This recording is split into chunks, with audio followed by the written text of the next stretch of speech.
Hi friends, నేను సారా, మీరు చూసిన తెలుగు పీసీ వరల్డ్. ఫ్రెండ్స్ చూస్తున్నారు కదా, ఇది ఒక మినీ పీసీ అనమాట. జనరల్గా ఈ మినీ పీసీస్ అనేవి కొంతవరకు ఆన్లైన్లో కానీ లేకపోతే ఆఫ్లైన్లో కానీ రీఫర్బిష్డ్ మనకి చాలా ఎక్కువ అయితే దొరుకుతున్నాయి. సో నేను ఆల్రెడీ ముందు ఒక వీడియో అయితే తీశాను, అసలు ఈ రీఫర్బిష్డ్ పీసీస్ ఏమైతే ఉన్నాయో ఎలా అమ్ముతున్నవి, ఇవి కొనొచ్చా లేదని చెప్పేసి ఒక వీడియో అయితే తీశాను. ఆ వీడియో కొంతవరకు బాగా చూసానని చెప్పాలి. అండ్ దాంతోపాటు ఇంకొక వీడియో గురించి కూడా నేను అయితే చెప్పాను. ఒకవేళ వీలైతే ఈ సిపియూని లైక్ ఇది మినీ పీసీ ఏదైతే ఉందో దీన్ని కంప్లీట్గా ఓపెన్ చేసి లోపల ఏమేమి ఉంటాయి, మనకు అసలు ఈ అప్గ్రేడబిలిటీ అనేది ఎందుకు ఉండదో, ఇది నేను పెద్దగా ఎందుకు రికమెండ్ చేయట్లేదు అని చెప్పేసి కంప్లీట్గా ఇన్ఫర్మేషన్ అయితే వీలైతే తర్వాత ఇస్తానని చెప్పాను అనమాట. సో అప్పుడు ఆ వీడియో బాగానే చూశారు కాబట్టి ఏంటంటే ఇప్పుడు ఈ లోపల మనకి అప్గ్రేడబిలిటీ అనేది ఎలాగ ఉంటుంది అండ్ ఎంత చిన్న ఫార్మ్ ఫ్యాక్టర్లో వెళ్ళో అసలు పీసీని ఎలా తయారు చేయగలుగుతున్నారు అనేది కంప్లీట్గా మీకు ఈ వీడియోలో ఎక్స్ప్లెనేషన్ అయితే ఇస్తాను. అండ్ దాంతోపాటు ఈ పీసీని ఒకసారి ఓపెన్ చేసి లోపల మనకి ఏమేమి కాంపోనెంట్స్ ఉన్నాయి, మనం అప్గ్రేడ్ చేసుకునే పాలం అయితే ఎలాగ మనం అప్గ్రేడ్ చేసుకోవచ్చు, ఈ విషయాలన్నీ కూడా ఈ వీడియోలో మీకు క్లియర్గా అయితే చెప్తాను అనమాట. నేను అంతకు ముందు ఈ పీసీ గురించి చెప్పినప్పుడు ఆల్రెడీ కొంత ఇన్ఫర్మేషన్ అయితే షేర్ చేశాను. దీనికి సంబంధించిన డిస్ప్లే అవుట్పుట్స్ కానీ దీనికి సంబంధించిన ఫ్రంట్ ఐఓ కానీ ఇదంతా కూడా మనకి ఒక ఆర్డినరీ యూజర్ కోసం అయితే పర్వాలేదు, బట్ ఎవరైతే హై ఎండ్ కోసం తీసుకుందాం అనుకుంటారో వాళ్ళకి ఇదంత బెస్ట్ ఆప్షన్ అయితే కాదనమాట. ఒకవేళ మీరు బాగా లేటెస్ట్గా వచ్చిన i5 12th జనరేషన్ కానీ లేకపోతే i7 12th జనరేషన్ కానీ అటువంటి పీసీస్ తీసుకున్నారనుకోండి, అటువంటిప్పుడు మీకు కొంతవరకు పర్లేదు. బట్ మీరు ఒక ఫుల్ ఫ్లెడ్జ్డ్ వీడియో ఎడిటర్ కానీ లేకపోతే గ్రాఫిక్ డిజైనర్ అయితే అంత లేటెస్ట్ జనరేషన్ ప్రాసెసర్తో వచ్చినప్పటికీ కూడా ఇవి అంత అయితే బాగోవన్నమాట. ఎందుకంటే ఇందులో మనకి జనరల్గా ల్యాప్టాప్ సిరీస్ ప్రాసెసర్స్ ఏమైతే ఉంటాయో వాటిని అయితే ప్రొవైడ్ చేస్తారో. మీకు ఒకవేళ మంచి పర్ఫార్మెన్స్ కావాలనుకుంటే మాత్రం ఖచ్చితంగా మీరు డెస్క్టాప్ సిరీస్ ప్రాసెసర్ అనేది తీసుకోవాలి, లేకపోతే ల్యాప్టాప్లోనే హెచ్ సిరీస్ అని చెప్పేసి ఒక స్పెసిఫిక్ సిరీస్ అయితే ఉంటుంది, ఆ సిరీస్ ప్రాసెసర్తోనైనా ఇవి ఒకవేళ వస్తే కొంతవరకు పర్వాలేదు అనమాట. జస్ట్ ఓన్లీ 2 స్క్రూస్ అయితే ఉన్నాయి. ఆ 2 స్క్రూస్ని మనం చాలా జాగ్రత్తగా అయితే తీసి పక్కన పెట్టుకోవాలి. మళ్ళీ స్క్రూస్ మిస్ అయినాయి అనుకోండి ఒక్కొక్కసారి, అంటే జనరల్గా మనకి ఈ టైప్ స్క్రూస్ అయితే దొరుకుతాయి. అదే మీరు బాగా చిన్న స్క్రూస్ అయితే ఉంటాయి, M2 SSD గట్రా యూజ్ చేస్తూ ఉంటారు, అటువంటి స్క్రూస్ కనుక మిస్ అయితే మనం ఆ ఎస్ఎస్డీస్ని మళ్ళీ బిగించలేము అనమాట. మీరు ఓపెన్ చేయడం అయితే చాలా ఈజీ. అలా పెట్టిన తర్వాత జస్ట్ మనం ఒక సైడ్కి ఇలాగ అన్నాం అనుకోండి, ఈ టాప్ అయితే ఇలా వచ్చేస్తుంది అనమాట. ఫ్రెండ్స్ చూసారు కదా, నేను యాక్చువల్గా ఏమనుకున్నానంటే మేబీ 2 ర్యామ్ స్లాట్స్ ఉంటాయేమో అయితే అనుకున్నాను, బట్ ఇందులో వీళ్ళు ఒకే ఒక ర్యామ్ స్లాట్ని అయితే ప్రొవైడ్ చేస్తారు. ఇందులో మీరు చూసుకున్నారనుకోండి ర్యామ్ స్లాట్ కూడా, ఈ ర్యామ్ కూడా ఏముందంటే మీకు కనిపిస్తుంది అనుకుంటున్నాను, 4GB DDR3 ర్యామ్ని అయితే ప్రొవైడ్ చేశారు. మ్యాక్సిమం వీళ్ళు ఒక 16GB అట్లయితే ఇస్తారు ఎక్స్పాండ్ చేసుకోవడానికి. మనకి 16GB అయినా కూడా సింగిల్ 16GB అయితే కొనుక్కుని అప్గ్రేడ్ చేసుకోవాల్సి ఉంటుంది.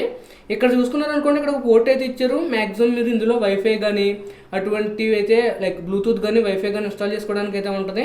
ఇక్కడ చూసుకున్నారనుకోండి, ఇది SD కార్డ్ స్లాట్ అనమాట. మీకు ఇందులో వాళ్ళు ఇచ్చింది ఎంత అంటే 8GB SSDని అయితే ప్రొవైడ్ చేశారు. మీకు కనిపిస్తుందో లేదో నాకైతే తెలియదు, కానీ 8GB SSDని అయితే ప్రొవైడ్ చేశారనమాట. కావాలనుకుంటే అప్గ్రేడ్ చేసుకోవచ్చు. ఒకవేళ మీకు అంతగా ఇంట్రెస్ట్ ఉందంటే చెప్పండి, SSD ఎలా అప్గ్రేడ్ చేసుకోవాలి, ర్యామ్ ఎలా అప్గ్రేడ్ చేసుకోవాలి, ఇందులో మనం వైఫై ఎలా వేసుకోవాలి అనేది తర్వాత నెక్స్ట్ ఇంకా వీడియోస్ వస్తాయి కదా, ఆ వీడియోస్లో అయితే తీయడానికి అయితే ప్రయత్నిస్తాను. ఇక్కడ చూసుకున్నారనుకోండి CMOS బ్యాటరీ అయితే ఉంది, అండ్ ఇక్కడ మనకి CMOS రీసెట్ స్విచ్ అయితే ఇచ్చారనమాట.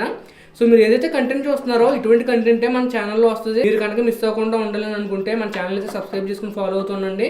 ఎందుకంటే నాకు పీసీస్ అన్న, పీసీకి సంబంధించిన యాక్సెసరీస్ అన్న ఇవంటే చాలా ఇష్టం అనమాట. సో వాటికి సంబంధించిన కంటెంటే చేస్తాను. వీలైతే ఈ బోర్డును కూడా రిమూవ్ చేసి మనకి ప్రాసెసర్ ఎలాగ ఉంది ఇవన్నీ కూడా చూపిస్తాను. ఫ్రెండ్స్ ఇదిగో జాగ్రత్తగా ఇది మొత్తం కంప్లీట్గా రిమూవ్ చేస్తాను.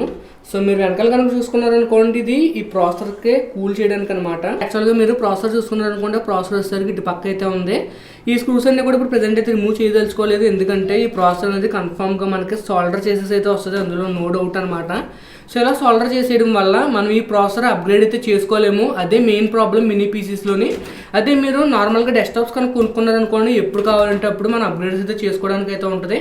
మన దగ్గర ఉన్న డబ్బులను బట్టి ప్రెజెంట్ అంటే స్టార్టింగ్లో తక్కువ డబ్బులు పెట్టుకుని ఒక కాంపోనెంట్కి ఎక్స్ట్రా డబ్బులు ఖర్చు పెట్టి ఇంకొక కాంపోనెంట్కి తక్కువ డబ్బులు ఖర్చు పెట్టి మనం ఫ్యూచర్లో అప్గ్రేడ్స్ అయితే చేసుకునే అవకాశం ఉంటుంది. అదే మీరు ఇటువంటి మినీ పీసెస్ని చూసుకున్నారనుకోండి, ఆ ఛాన్సెస్ అయితే ఏమీ ఉండవు. ఫ్రెండ్స్ చూస్తున్నారు కదా, కంప్లీట్గా ఈ పీసీ అయితే రిమూవ్ చేస్తాను అనమాట. యాక్చువల్గా నేను దీనికి సంబంధించి కూలింగ్ కోసం కూడా చెప్పాను. మీరు కనుక వెనకాల చూసుకున్నారనుకోండి, ఇక్కడే మనకి ప్రాసెసర్ అయితే ఉంది. అండ్ దాంతోపాటు ఇవి మనకి జనరల్గా హీట్ని తక్కువే జనరేట్ చేస్తాయి కాబట్టి కూలింగ్ కోసం ఫ్యాన్ ఉన్నా లేకపోయినా పెద్దగా ప్రాబ్లం అయితే ఉండదు. ఒకవేళ ఫ్యాన్ ఉన్నట్లయితే ఇంకా ఎఫిషియెంట్గా అయితే కూల్ అవుతుంది. బట్ ఇదంతా కంప్లీట్గా రిమూవ్ చేసి చూపించాను కదా. ఈ మినీ పీసెస్ని ఎందుకు వద్దంటున్నానో ఆల్రెడీ స్టార్టింగ్లో చెప్పాను, ఇప్పుడు మీకు అయితే క్లియర్గా అర్థమైందని అయితే అనుకుంటున్నాను. ర్యామ్ చూసుకున్నారనుకోండి, కేవలం ఒకే ఒక్క స్లాట్ ఉంది. సో అప్గ్రేడబిలిటీ అనేది ర్యామ్లో చాలా లిమిటెడ్. ప్రాసెసర్ని చూసుకున్నాం అనుకోండి, ప్రాసెసర్ కంప్లీట్గా సాల్డర్డ్ అయితే ఉంటుంది. సో ప్రాసెసర్ని కూడా మనం అప్గ్రేడ్ చేసుకోలేం.